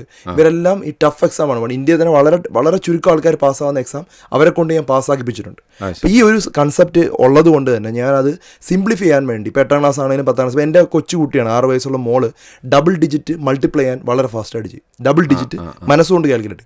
ഇതൊക്കെ ടെക്നിക്കാണ്, അല്ലാതെ ഇത് അവരുടെ കഴിവല്ല. ഇത് കഴിവ് മനസ്സിലാക്കണം. ടാലൻറ്റ് ഡിഫറൻ്റ് ആണ്. അതുപോലെ നമ്മൾ ചെയ്യുന്ന എഫോർട്ട് വ്യത്യാസമാണ്. ഞാൻ കൂടുതൽ ടാലൻറ്റിനെ വിശ്വസിക്കുന്ന ആളല്ല. ഞാൻ വിശ്വസിക്കുന്നത് നമ്മൾ കൊടുക്കുന്ന എഫോർട്ട് സ്മാർട്ട് ആണെങ്കിൽ ടാലൻറ്റിനെ ഈസി ആയിട്ട് ഓവർടേക്ക് ചെയ്യും. അത് തന്നെയാണ് മറ്റേ ആമയും മുയലിൻ്റെയും കഥ തന്നെയാണ്. മുയലിന് കഴിവുണ്ട്, പക്ഷേ മുയൽ ലേസി ആയതുകൊണ്ടാണ് അവിടെ തോറ്റത്. പക്ഷെ ആമയെ കൺസിസ്റ്റന്റ് ആയിട്ട് നമ്മൾ ഒരു രീതിയിൽ പഠിപ്പിച്ചു കഴിഞ്ഞാൽ, ഒരു ഇറക്കത്തിലൂടെ അത് പോകാൻ പറ്റിയാൽ കുറച്ചുകൂടി ഈസി ആയിട്ട് ആമ ജയിക്കും. അതുപോലെയൊക്കെയുള്ളൊരു മെത്തേഡ് വഴി പഠിക്കുക എന്നുള്ളതാണ്. എൻ്റെ ക്ലാസ്സസ് സാധാരണ 8 മണിക്കൂർ 10 മണിക്കൂർ എടുക്കുന്ന ക്ലാസ് ഞാൻ 1 മണിക്കൂറിനകത്ത് തീർക്കും. അപ്പോൾ ആ രീതിയിൽ വളരെ വേഗത്തിൽ പഠിപ്പിക്കാനുള്ള മാർഗ്ഗങ്ങൾ അങ്ങനെ ആലോചിച്ച് ഓരോ രീതിയിൽ ഉണ്ടാക്കി. ഇപ്പം ഞാൻ ചെയ്ത് വെച്ചേക്കുന്നത്, ഇപ്പോൾ ഡോക്ടർ 2 വർഷമായിട്ട് അബുദാബി വർക്ക് ചെയ്യുന്നുണ്ട്. ഇപ്പോൾ നമ്മൾ ചെയ്തേക്കുന്നത് ഏറ്റവും ലേറ്റസ്റ്റ് അഡ്വാൻസ്, ഇപ്പോൾ പൈത്തൺ പ്രോഗ്രാമിംഗ്, ജാവ, അതുപോലെ ടെക്നോളജി. എനിക്കൊരു സോഫ്റ്റ്വെയർ കമ്പനി നാട്ടിലുണ്ട്. അപ്പോൾ അതുകൊണ്ട് ആ രീതിയിലുള്ള ക്ലാസ്സസ് ആണ് ഇപ്പോൾ വെച്ചേക്കുന്നത്. ആർട്ടിഫിഷ്യൽ ഇൻ്റലിജൻസ് അങ്ങനെയുള്ള എല്ലാത്തിനും ഉള്ള ക്ലാസ്സസ് ഓൾറെഡി റെഡിയായി, ഷൂട്ട് ചെയ്ത് കഴിഞ്ഞു. അതിൻ്റെ MCQ എല്ലാം റെഡിയായി. ഇനിയുള്ള അടുത്ത ഒരു വർഷത്തിൻ്റെ പ്ലാൻ എന്ന് പറഞ്ഞാൽ ഈ മെഡിക്കൽ കോഴ്സസ് ഡെവലപ്പ് ചെയ്യുക. ഇതുപോലെ എൻട്രൻസിൻ്റെ എൻ്റെ ഓൾറെഡി ഒത്തിരി ക്വസ്റ്റ്യൻ ബാങ്ക് എല്ലാം അവൈലബിൾ ആണ്. അപ്പോൾ അങ്ങനെ ഒരു ആപ്പ് ഉടനെ ഉണ്ടാവും. അപ്പോൾ അതിൻ്റെ ബാക്കി ഒരു വളരെ ഹെൽപ്ഫുൾ ആയിട്ടുള്ള ഒരു മെത്തേഡാവും. കുറേ ആളുകളെ കുറച്ച് ഫ്രീ ആയിട്ട് പഠിപ്പിക്കണമെന്ന് കരുതുന്നുണ്ട്. കുറച്ച് ആദിവാസി ഓൾറെഡി കോൺടാക്ട് ചെയ്തിട്ടുണ്ട് നമ്മളെ. അവിടെ പോയി തന്നെ പഠിപ്പിക്കണമെന്ന് കുറേ മനസ്സിൽ കുറേ ആഗ്രഹങ്ങളുണ്ട്. എല്ലാം നടക്കുമെന്ന്. വളരെ നല്ല ആഗ്രഹങ്ങളാണ്. അള്ളാഹു അതിനുള്ള തൗഫീക്ക് നൽകട്ടെ എല്ലാം പൂർത്തീകരിക്കാൻ. ഈ മനസ്സും ഓർമ്മശക്തിയും തമ്മിൽ ബന്ധമുണ്ടോ? ഉണ്ട്. നമുക്ക് ഒരു എക്സാമ്പിൾ പറയുവാണെങ്കിൽ 60 വയസ്സായി റിട്ടയർ ആവുന്ന വ്യക്തിയും 70ാമത്തെ വയസ്സിൽ റിട്ടയർ ആവുന്ന വ്യക്തിയും തമ്മിൽ നല്ല വ്യത്യാസമുണ്ട്. 70 വയസ്സ് വരെ നമുക്ക് പറയുവാണെങ്കിൽ നമ്മുടെ പ്രൈം മിനിസ്റ്റർ മോദി 65-70 വയസ്സ് വരെ കണ്ടിന്യൂസ്ലി അവർ ഇൻവോൾവ് ആണ് ജോലിയിൽ. ഇങ്ങനെ കണ്ടിന്യൂസ് ജോലി ഇൻവോൾവ് ആണ്. നമ്മൾ ബ്രെയിൻ ഇങ്ങനെ വർക്ക് ചെയ്തുകൊണ്ടേ ഇരുന്ന് കഴിഞ്ഞാൽ അവർക്ക് ആക്ച്വലി മറവി രോഗം കുറവാണ്. അവർക്ക് വരുന്ന അസുഖങ്ങൾ, അതുപോലെ നമുക്ക് ഫിസിക്കൽ പ്രോബ്ലംസ് ഉണ്ടല്ലോ, അത് തന്നെ വളരെ കുറവാണ്. പക്ഷെ നമ്മൾ എപ്പോഴാണോ റെസ്റ്റ് എടുക്കുക, നമ്മൾ റിട്ടയർ ലൈഫ് എന്ന് വിചാരിച്ച് നമ്മൾ ചുമ്മാ ഇരിക്കാൻ നോക്കിയോ, അന്ന് മുതൽ അസുഖം തുടങ്ങും. അപ്പം അത് വളരെ അധികം ആൾക്കാർ പറയാത്തൊരു കാര്യമാണിത്. അപ്പോൾ എപ്പോഴും നമ്മൾ മനസ്സിന് അല്ലെങ്കിൽ ബ്രെയിനിന് ജോലി കൊടുത്തോണ്ട് ആക്ടിവിറ്റി ചെയ്തുകൊണ്ടിരിക്കണം. അതിപ്പോൾ നിങ്ങൾക്ക് ഇഷ്ടമുള്ള കാര്യം തന്നെ ചെയ്താൽ മതി. ഇപ്പം 60 വയസ്സ് വരെ നിങ്ങൾക്ക് പാടുള്ള ജോലിയാണ് ചെയ്തെങ്കിൽ 60 വയസ്സ് മുതൽ 80 വയസ്സ് വരെ അധികം പാടില്ലാത്ത വേറെ എന്തെങ്കിലും ആരെങ്കിലും പഠിപ്പിക്കുകയോ അല്ലെങ്കിൽ നമ്മുടെ കൊച്ചുകുട്ടികൾക്ക് കണക്ക് പഠിപ്പിക്കുകയോ അങ്ങനെ എന്തെങ്കിലുമൊക്കെ ചെയ്യൂ. അപ്പം നമ്മുടെ ബ്രെയിനിനെ ഒരു കാരണവശാലും റെസ്റ്റ് ചെയ്യാൻ അനുഭവിക്കരുത്. അതിങ്ങനെ കണ്ടിന്യൂസ് ആയിട്ട് വർക്കൗട്ട് ചെയ്തുകൊണ്ടിരുന്ന് കഴിഞ്ഞാൽ നമ്മുടെ മറവി എന്ന് പറയുന്നത് ഞാൻ അങ്ങനെ കണ്ടിട്ടുണ്ട്. ഒരു പരിധി വരെ അല്ല, ഒരു 70-75% നല്ല ശതമാനം തന്നെ നമുക്ക് കുറയ്ക്കാനായിട്ട് പറ്റും. പിന്നെ ചില അസുഖങ്ങൾ കാരണം വരാം. പക്ഷെ അസുഖത്തിനെയും നമുക്ക് ഈ ഒരു മെന്റൽ പവർ കൊണ്ടും അതുപോലെ തന്നെ ഈ ഒരു ബ്രെയിൻ ആക്ടിവിറ്റീസിലൂടെ മറികടക്കാനായിട്ട് പറ്റും. ഒരു അതിശയിപ്പിച്ച വിഷയം ഡോക്ടർ അതിനിടയിൽ പറയുന്നത് കേട്ടു. ഡോക്ടറിനൊരു സോഫ്റ്റ്വെയർ കമ്പനി ഉണ്ട് നാട്ടിലെന്ന്. എന്തൊക്കെയാണ് അതിലെന്തെങ്കിലും? ഞാൻ UK പോയ സമയത്ത് അവിടെ ഞാനൊരു ബാഗ് കാണുകയുണ്ടായി. ഒരു ബാഗ്, ആ ബാഗിൻ്റെ അകത്ത് ഏകദേശം 50 എക്യുപ്മെൻറ്റ്സും 50 മെഡിസിൻസും വെക്കാൻ പറ്റുന്ന ഒരു ബാഗായിരുന്നു. ഈ ബാഗ് വളരെ യൂസ്ഫുൾ ആണ്. കാരണം ഏതൊരു പാരാമെഡിക്കൽ അല്ലെങ്കിൽ ആംബുലൻസിൽ പോകുന്ന വ്യക്തി ഇതും കൊണ്ടുപോയാൽ നമുക്ക് വീട്ടിൻ്റെ അകത്ത് പോയി ട്രീറ്റ് ചെയ്യാൻ പറ്റും. കാരണം ആംബുലൻസ് വരെ കൊണ്ടുവരേണ്ട ആവശ്യം പോലും ഇല്ല. അങ്ങോട്ട് പോയി. പക്ഷേ ഈ ബാഗിൻ്റെ വില ചോദിച്ചപ്പം 8 മുതൽ 10 ലക്ഷം രൂപയാണ് ബാഗിന് വില മാത്രം. പക്ഷെ ബാഗ് വളരെ ഹൈ എൻഡ് ബാഗാണ്. അപ്പോൾ എനിക്കൊരിക്കലും അത് ഇന്ത്യയിലോട്ട് കൊണ്ടുവരാനോ ഇന്ത്യയിലെ ആളുകളോ അത് വാങ്ങിക്കില്ല. പാടാണ്, പ്രയാസമാണ്. ഞാനത് നേരെ നാട്ടിൽ വന്നതിന് ശേഷം ഞാൻ കുറേ ബാഗ് കടയിലൊക്കെ പോയി സംസാരിച്ചു. ആരും ഉണ്ടാക്കി തന്നില്ല. പിന്നെ ഒരു ചെറിയ ബാഗ് കടയിൽ പോയപ്പോൾ അവരെനിക്ക് പറഞ്ഞു ഉണ്ടാക്കി തരാമെന്ന്. ഞാനൊരു 15 പീസ് ഓർഡർ ചെയ്തു. കാരണം ഇച്ചിരി റിസ്ക് എടുക്കേണ്ടി വരും. 15 പീസ് ഓർഡർ ചെയ്തു, അത് റെഡിയാക്കി കിട്ടി. അതിന് എൻ്റെ പേര് തന്നെ ഇട്ട് ഡോക്ടർ ഡാനിഷ് ജംകിറ്റ് എന്നൊക്കെ പറഞ്ഞ് ഞാൻ കുറച്ച് ഫേസ്ബുക്കിലും അതുപോലെ കുറേ ഗ്രൂപ്പ്സിലൊക്കെ ഫോർവേഡ് ചെയ്തു. ഇതൊരു പതുക്കെ ഹിറ്റായി. ഈ സാധനം ആസ്റ്റർ ഗ്രൂപ്പ് അതുപോലെ തന്നെ പല പ്രമുഖമായിട്ടുള്ള വളരെ വലിയ ഹോസ്പിറ്റൽസൊക്കെ ഇത് എടുത്തു. അപ്പോൾ ഇതാണ് എൻ്റെ ആദ്യത്തെ ഒരു ഇന്നോവേഷൻ എന്ന് പറയുന്നത്. വളരെ സിമ്പിളായിട്ട് ഇപ്പം തിരിച്ച് ചിന്തിച്ചാൽ ആർക്കും ചെയ്യാൻ പറ്റുന്ന വളരെ ലഘുവായിട്ടുള്ളൊരു കാര്യം. അതിനുശേഷം നമ്മൾ ഇങ്ങനെ ആംബുലൻസുകൾ ഇപ്പോൾ തിരുവനന്തപുരത്താണെങ്കിൽ പോലും പലയിടത്തും ആംബുലൻസുകൾ എത്താത്ത സ്ഥലങ്ങളുണ്ട്. ഇപ്പോൾ ഷുഗർ കുറഞ്ഞ വ്യക്തികൾ പോലും 40 ഷുഗർ അവർ അബോധാവസ്ഥയിൽ പോവുകയും അവർ അപസ്മാരം വരികയും പല പ്രോബ്ലമായിട്ടൊക്കെയാണ് വരുന്നത്. പക്ഷെ അത് നേരത്തെ കണ്ടുപിടിക്കാൻ പറ്റിയാൽ നമുക്ക് കുറച്ചുകൂടെ ഈസി ആയിട്ടൊരു പേഷ്യൻ്റ് രക്ഷിക്കാൻ പറ്റും. അല്ലെങ്കിൽ അല്ലെങ്കിൽ ഒരു പൾസ് നഷ്ടപ്പെട്ട CPR ഒക്കെ കൊടുക്കാൻ ലേറ്റ് ആവുന്നുണ്ട്. അപ്പോൾ ഈ ബാഗും കൊണ്ട് ഒരു ബൈക്കിൽ പോയാൽ എന്തുകൊണ്ട് ആ ഒരു വ്യക്തിക്ക് രക്ഷപ്പെടുത്തിക്കൂടാന്ന് പറഞ്ഞ് നമ്മൾ കേരളത്തിൽ ആദ്യമായിട്ടുള്ള ബൈക്ക് ആംബുലൻസ് വിത്ത് ജംപ് കിറ്റ്, ഈ കിറ്റും കൂടെ ചേർത്തിട്ട് നമ്മൾ കൊണ്ടുപോകാനായിട്ട് തുടങ്ങി. ഇത് വളരെ ഭയങ്കര വലിയ ഇത് ഹിറ്റായിട്ടുള്ളൊരു പ്രോഗ്രാം ആയിരുന്നു. ഒത്തിരി ആളുകൾ നമ്മൾ പാരാമെഡിക്കിനെ നമ്മൾ ട്രെയിൻ ചെയ്തു ഇത് സേവ് ചെയ്യാനായിട്ട്, ECG എടുക്കാനും, അവിടെ പോയിട്ട് ഡോക്ടറിനെ വിളിക്കുക, എന്തെങ്കിലും പ്രോബ്ലം ഉണ്ടെങ്കിൽ അവിടെ നിന്ന് തന്നെ ഒരു ഇനിഷ്യൽ ട്രീറ്റ്മെൻറ്റ്, ഒരു 15 മിനിറ്റ് എങ്കിലും അവിടെ ട്രീറ്റ്മെൻറ്റ് സ്റ്റാർട്ട് ചെയ്യും. അപ്പോഴത്തേക്ക് ആംബുലൻസ് ട്രാഫിക്കൊക്കെ കടന്ന് അവിടെ എത്തും, അവിടെ അല്ലെങ്കിൽ അതിനടുത്തെങ്കിലും എത്തും. അപ്പോൾ അത് നമ്മൾ ആദ്യം ചെയ്തു. പിന്നുള്ളത്, നമ്മൾ വർക്ക് ചെയ്ത സമയത്ത് ഈ റെയിൽവേ എമർജൻസിയിൽ നിന്ന് ഒത്തിരി പേഷ്യൻസ് വരും, ഹാർട്ട് അറ്റാക്ക് ആയിട്ട് വരും, കുറേ ലേറ്റ് ആയിട്ട് വരും. പിന്നെ കാല് ചതഞ്ഞറിഞ്ഞ് ഒരു വ്യക്തി കാല് ഇതിനിടയിലായിട്ട് കൊണ്ടുവരും, ബ്ലീഡിംഗ് ഒക്കെ ആയിട്ട്. ഇവരൊക്കെ ആക്ച്വലി ആദ്യത്തെ 20 മിനിറ്റിൻ്റെ അകത്ത് എന്ത് നമ്മൾ ചെയ്യുന്നതിനനുസരിച്ചാണ് പേഷ്യൻ്റ് രക്ഷപ്പെടുന്നത്. First golden minute platinum minutes എന്ന് പറയും. ആദ്യത്തെ കുറച്ച് നേരം എന്താണ് നിങ്ങൾ പേഷ്യൻ്റ് ചെയ്യുന്നത്, അതാണ് ഇമ്പോർട്ടൻറ്റ്. അതാണ് ഒരു കുഴഞ്ഞു വീണ വ്യക്തിയിൽ CPR അവിടെ നിന്ന് ചെയ്യണമെന്ന് നമ്മൾ പറയാനുള്ള കാരണം. അപ്പോൾ അവിടെയും നമ്മൾ റെയിൽവേ സ്റ്റേഷനിൽ ഇത്തരം കേസുകളുടെ റിപ്പോർട്ട് കൊണ്ട് നമ്മൾ റെയിൽവേ മാസ്റ്റേഴ്സുമായിട്ട് സംസാരിച്ചു. അപ്പോൾ നമ്മൾ പറഞ്ഞു നമുക്കൊരു എമർജൻസി റൂം റെയിൽവേ സ്റ്റേഷൻ്റെ അകത്ത് വേണമെന്ന് പറഞ്ഞു. അങ്ങനെ നമ്മൾ കേരളത്തിലെ ആദ്യത്തെ റെയിൽവേ എമർജൻസി റൂം സ്റ്റാർട്ട് ചെയ്തു. അത് കഴിഞ്ഞ് ഇപ്പോൾ പലയിടത്തും നോക്കിയപ്പോൾ കണ്ണൂരൊക്കെ പല സ്ഥലങ്ങളിലും ഇപ്പോൾ വന്നിട്ടുണ്ട് റെയിൽവേ എമർജൻസി റൂം. ഇത് നമ്മൾ ആദ്യമായിട്ട് കേരളത്തിൽ ചെയ്തത് നമ്മളാണ്. അത് കഴിഞ്ഞ് കുറച്ച് നാൾ കഴിഞ്ഞതിന് ശേഷം ഇതൊരു കുറച്ചുകൂടെ ഹൈ എൻഡാണ്. അതായത് നമ്മൾ പല ഈ കോവളത്തും പല സ്ഥലങ്ങളിലൊക്കെ ആക്സിഡൻറ്റ് നടന്ന് രോഗികൾ അവിടെ കിടക്കും. രോഗികൾ ആരും തിരിഞ്ഞു നോക്കാറില്ല. അപ്പോൾ നമുക്ക് എന്തുകൊണ്ട് ഇവരെ ഈ കാറിലോ ബൈക്കിലോ ഘടിപ്പിക്കാൻ പറ്റുന്ന ഒരു ഡിവൈസ് ഉണ്ടെങ്കിൽ അത് വീഴുന്ന സമയത്ത് അത് ഷേക്കായിട്ട് അതിൽ നിന്നുള്ള അലേർട്ട്, ഇത് 10 വർഷം മുമ്പുള്ള കാര്യമാണെന്ന് ആലോചിക്കണം. ഇപ്പോൾ മൊബൈലിലുണ്ടത്, ഈ സാധനം മൊബൈലിൽ ഇപ്പോൾ ഉണ്ട്. 10 വർഷം മുമ്പ് നമ്മളിത് ഞാൻ ടെക്നോ പാർക്കിലെ ഇൻഫോസിസ് കമ്പനിയുണ്ട്, അവിടെ ഞാൻ ഇതുപോലെ പഠിപ്പിക്കാൻ പോകാറുണ്ട്. എല്ലായിടത്തും പഠിപ്പിക്കാൻ പോകും. ഞാൻ വിളിച്ച് എല്ലാവരും എഡ്യൂക്കേറ്റ് ചെയ്യുക എന്നുള്ളതാണ് എനിക്ക് ഇഷ്ടമുള്ള കാര്യമാണ്. അപ്പോൾ അവിടെ ഇൻഫോസിസിൽ ഈ ഒരു ആശയം പറഞ്ഞപ്പം അവിടെയുള്ളൊരു 4 ചെറുപ്പക്കാർ അവർ പറഞ്ഞു ഞങ്ങളുടെ ഓഫീസ് സമയം കഴിഞ്ഞതിന് ശേഷം ഞങ്ങൾ ഡോക്ടറിന് വേണ്ടി വർക്ക് ചെയ്യാം. ഒരു മണിക്കൂർ $10 അവർ ചോദിച്ചത്. 4 പേരാണ്. ഞാൻ വിചാരിച്ചു 1 മാസം കൊണ്ട് ഈ പരിപാടി തീരും. ഇത് 6 മാസം 8 മാസം പോയി. എൻ്റെ കയ്യിലുള്ള കിട്ടുന്ന സാലറി മൊത്തം പോയി. വീട്ടിൽ നിന്നൊക്കെ കുറ്റം പറയാൻ തുടങ്ങി. കാരണം ഇതുവരെ ചെയ്തൊന്നും വലിയ പ്രശ്നമില്ലായിരുന്നു. വലിയ ഇത് കൂടുതൽ ഭയങ്കര എക്സ്പെൻസീവ് ആയി തുടങ്ങി. ഞാൻ US ഇതിൻ്റെ വേണ്ടി ആക്സിലറോമീറ്റർ എന്നൊക്കെ പറഞ്ഞ ഡിവൈസ് ഒക്കെ ഉണ്ടായിരുന്നു, അതൊക്കെ എത്തിക്കും. ഇത് ഓരോ പ്രാവശ്യം നോക്കും, അത് കരിഞ്ഞു പോവും, വീണ്ടും ചിലവാണ്. അവസാനം ഒരു ദിവസം ഇവർ ക്രാക്ക് ചെയ്തു. അതിനുശേഷം നമ്മൾ പൂനെ പോയി ഇതിൻ്റെ സർട്ടിഫിക്കറ്റൊക്കെ എടുത്തു. ഈ സാധനം ഞാൻ ഇവിടെ നമ്മുടെ കേരള ഗവൺമെൻറ് സബ്മിറ്റ് ചെയ്തു. അബുദാബി പോയി അബുദാബി സബ്മിറ്റ് ചെയ്തു. RT അത് വലിയൊരു പ്രൊജക്റ്റായി. മസ്ദാർ യൂണിവേഴ്സിറ്റി നമ്മുടെ ഒരു 10,000 പീസൊക്കെ വാങ്ങിച്ചു. അങ്ങനെ ഞാൻ കമ്പനി അവസാനം ഒരു പ്രോഫിറ്റിലാക്കി. പിന്നെ ഞാൻ ബഹ്റിനിൽ വന്നു. ബഹ്റിനിൽ മൾട്ടിപ്പിൾ ടൈംസ് 10 പ്രാവശ്യം ബഹ്റിനിൽ ഞാൻ RT വന്നിട്ടുണ്ട്. അപ്പം അങ്ങനെയൊക്കെ ഒരു ഡിവൈസ് ആയിരുന്നു. അസാപ്പ് എന്നാണ് പേര്. വളരെ ചെറിയൊരു ഡിവൈസാണ്. പിന്നെ അതിനുശേഷം അത് വലിയ സക്സസ് ഒന്നും ആയില്ല. പക്ഷെ എന്നാലും നമുക്ക് ഒരു നഷ്ടമില്ലാത്ത രീതിയിൽ, ഒരു പ്രോഫിറ്റ് ആവാത്ത രീതിയിൽ തന്നെ അതങ്ങ് പോയി. അതിനുശേഷം ആംബുലൻസിൽ ഇതുപോലെ ഘടിപ്പിക്കാൻ പറ്റുന്നൊരു സാധനം ഞാൻ ഉണ്ടാക്കിയായിരുന്നു. അതും കേരള ഒരു 6 പീസ് നമ്മുടെ നിന്ന് എടുക്കുകയുണ്ട്. അപ്പോൾ ഇതാണ് ഉണ്ടാക്കിയത്. ഇത് കോവിഡിന് തൊട്ട് മുമ്പാണ് ഇത് ചെയ്തത്. അത് കഴിഞ്ഞതിന് ശേഷം അപ്പം മനസ്സിലായല്ലോ എത്രമാത്രം സ്ട്രെസ് അനുഭവപ്പെട്ടെന്ന്. അപ്പം ഫാമിലി ലൈഫ് കുറഞ്ഞു തുടങ്ങി. അതായത് ഫാമിലിയിലോട്ട് പോകുന്ന ടൈം കുറഞ്ഞു തുടങ്ങി. രാത്രി 11 മണിയൊക്കെ ആവും. പിന്നെ ഇന്ത്യൻ മെഡിക്കൽ അസോസിയേഷൻ്റെ വൈസ് പ്രസിഡന്റ് ആയിരുന്നു. കടലോര പ്രദേശത്തുള്ള കുറേ ആളുകൾക്ക് വേണ്ടി കുറേ ഫ്രീ ക്യാമ്പുകളൊക്കെ ആ സമയത്ത് നടത്തുകയൊക്കെ ചെയ്തു. തിരക്കായി. അപ്പോൾ വൈഫ് പറഞ്ഞു ഇനിയെങ്കിലും അങ്ങനെ എല്ലാ ജോലിയും അവിടെ നിന്ന് നിർത്തി വെച്ചിട്ടാണ് ഡോക്ടർ പരാമർശിച്ചിട്ടുണ്ട് ഈ വിഷയം. അതുകൊണ്ടാണ് ഞാൻ ഫാമിലിക്ക് വേണ്ടി ടൈം സ്പെൻഡ് ചെയ്യാന്ന് വെച്ച് സ്റ്റോപ്പ് ചെയ്തിട്ടാണ് നേരെ അബുദാബിയിൽ വിളിച്ചുകൊണ്ടിരിക്കുകയായിരുന്നു. ആ സമയത്ത് കോവിഡ് സ്റ്റാർട്ട് ചെയ്ത സമയത്ത് അബുദാബിയിൽ അവർ കണ്ടിന്യൂസ് വിളിച്ചു. ഞാൻ അങ്ങനെ അബുദാബിയിലോട്ട് അങ്ങനെ ജോലി കുറച്ചു, പരിമിതപ്പെടുത്തി. ഇപ്പം ഈ ഒരു കാര്യം ഡോക്ടർ പറഞ്ഞ കാര്യങ്ങൾ മാത്രമായിട്ട്. എന്നാലും ഇപ്പോഴും നന്നായി ആക്റ്റീവായിട്ട് തന്നെ പല മേഖലകളിലും വളരെ അപ്രിഷിയേറ്റ് ചെയ്യേണ്ട ഒരു വിഷയം തന്നെയാണ്. മാഷാ അല്ലാ. ഏതായാലും എനിക്ക് തോന്നുന്നു നമ്മൾ കുറേ കാര്യങ്ങൾ ഇവിടെ സംസാരിച്ചു. കുറേ മനസ്സിൻ്റെ ആരോഗ്യവും മറ്റുമായിട്ടുള്ള വിഷയങ്ങൾ ഒരുപാട് ആളുകൾക്ക് ഒരു പക്ഷേ വളരെ ഉപകാരപ്പെടുന്ന വിഷയങ്ങളാണ്. അപ്പം എല്ലാവരും അത് ശ്രദ്ധിക്കട്ടെ. അത്തരം വിഷയങ്ങളിൽ അവരൊക്കെ ഒരു ജാഗ്രത പുലർത്തട്ടെ, നമുക്ക് പ്രത്യാശിക്കാം. ഈ തിരക്കുകൾക്കിടയിലും സൗദി അറേബ്യയിൽ വന്ന ഈ കുറഞ്ഞ ദിവസത്തിനിടയിലും നമ്മുടെ ഈ ക്ഷണം സ്വീകരിച്ച് ഇവിടെ സ്റ്റുഡിയോയിൽ വന്നതിൽ വളരെയധികം നന്ദിയുണ്ട്. വളരെ സന്തോഷമുണ്ട് ആക്ച്വലി ഇങ്ങനെ ഒരു അവസരം തന്നതിനും. കാരണം ഇതിനു മുമ്പ് ഞാൻ പീസ് റേഡിയോയിൽ അബുദാബിയിൽ എനിക്ക് തോന്നുന്നു 6ഓളം പ്രോഗ്രാംസ് ചെയ്തിട്ടുണ്ട്. അപ്പം നിങ്ങൾ വിളിച്ച സമയത്ത് സന്തോഷമാണ്. തീർച്ചയായിട്ടും അത് എടുത്തു പറയേണ്ട വിഷയം. ഞാൻ ഒരു തവണ ചോദിക്കുമ്പോൾ തന്നെ ഡോക്ടർ തയ്യാറായി മുന്നോട്ട് വന്നത് വളരെ സന്തോഷം നൽകുന്ന ഒരു വിഷയം തന്നെയാണ്. ഇനിയും ഉറപ്പായിട്ടും ഇൻഷാ അല്ലാ. എന്തായാലും വളരെ സന്തോഷം. അസ്സലാമു അലൈക്കും. Peace radio, tune to reality.